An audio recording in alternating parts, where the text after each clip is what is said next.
Penggunaan alat kesehatan dan perbekalan kesehatan rumah tangga seringkali menjadi persoalan yang disepelekan oleh masyarakat. Padahal, pemenuhan standar atau persyaratan yang menjamin keamanan, manfaat, dan mutu suatu produk adalah hal wajib yang perlu diperhatikan, seperti mengecek nomor izin edar, kode produksi, atau nomor expiry date pada produk. Berdasarkan Peraturan Menteri Kesehatan Republik Indonesia Nomor 62 Tahun 2017 tentang izin edar alat kesehatan diagnostik in vitro, dan perbekalan kesehatan rumah tangga, maka menjadi kewajiban bagi kami, Direktorat Pengawasan Alkes dan PKRT, untuk berperan aktif dalam pengawasan post-market alat kesehatan dan PKRT di Indonesia. Pengawasan post-market produk alat kesehatan dan PKRT adalah suatu pengawasan untuk memastikan bahwa alat kesehatan dan PKRT yang telah diberikan persetujuan izin edarnya memenuhi persyaratan keamanan, mutu, dan kemanfaatan. Salah satu kegiatan pengawasan post-market yang hingga kini terus dilaksanakan yaitu dengan melakukan sampling. Sampling adalah kegiatan pengambilan sampel produk alat kesehatan dan PKRT di peredaran untuk pengujian kesesuaian persyaratan keamanan, manfaat, dan mutu produk yang telah disetujui pada waktu penilaian izin edar.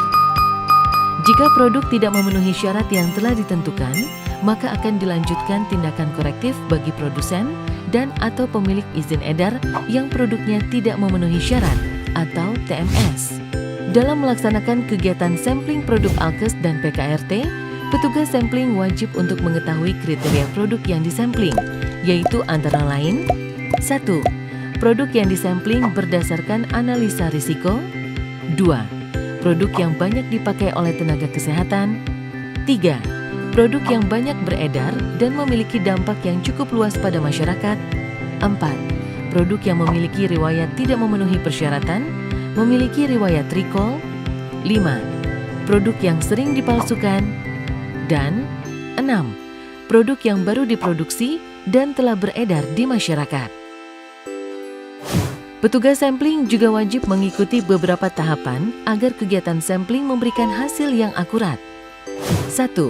Mulailah dengan menentukan produk, lokasi, waktu, penetapan petugas, serta perlengkapan pendukung lainnya. Persiapan yang baik dan tepat akan menentukan kualitas pengambilan sampel. 2. Petugas sampling dapat melakukan pengambilan sampling di PAK, pusat perbelanjaan, atau pusat pelayanan kesehatan seperti rumah sakit dan puskesmas. Pilihlah produk yang kemasannya masih utuh dan tidak rusak secara fisik. Hasil pengambilan sampel tersebut dicatat pada berita acara dan format isian pengambilan sampel. 3. Setelah sampel diambil dan ditangani, periksalah kembali kodifikasi, pengemasan, serta penyimpanan sampel pertinggal. Kodifikasi adalah penetapan kode sampel yang akan diuji dan pertinggal sebagai identitas sampel. Kodifikasi bertujuan untuk memudahkan penelusuran sampel dan mencegah kesalahan identitas sampel. Sedangkan pengemasan sampel alat kesehatan dan PKRT bertujuan untuk mempertahankan kondisi sampel pada saat pengambilan sampel hingga diterima di laboratorium, mempertahankan kemasan primer, dan menjamin objektivitas dan fairness antara sampel dan lab uji. Kemudian, petugas sampling juga harus mencatat identitas pada sampel pertinggal, antara lain kodifikasi produk, jumlah produk, tempat dan tanggal sampling, hasil pengujian sesuai parameter uji yang diuji, dan nama laboratorium pengujian. 4. Setelah sampel diuji di lab, petugas sampling wajib melakukan konfirmasi dan menyimpulkan hasil pengujian dalam bentuk laporan. 5. Jika terdapat produk yang tidak memenuhi persyaratan, segeralah menyusun surat tindak lanjut dan surat peringatan. Kegiatan sampling ini diharapkan mampu berjalan dengan baik dan benar, agar masyarakat mendapatkan jaminan keamanan, mutu, dan manfaat dari penggunaan alat kesehatan dan PKRT yang telah beredar di Indonesia.